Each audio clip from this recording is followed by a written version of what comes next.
তোকে হাতে ধরে বাজারে ঘুরাবো খেপিলে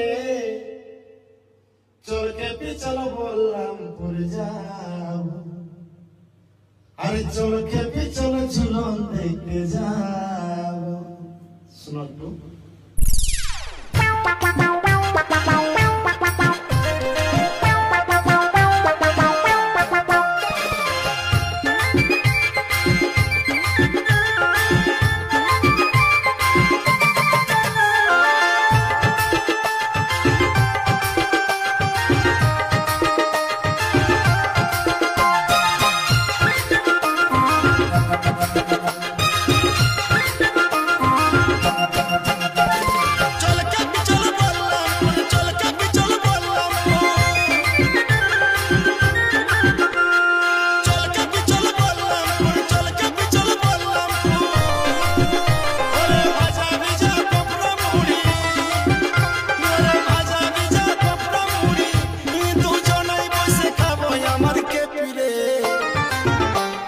चल खेपी चलो झूलन मेला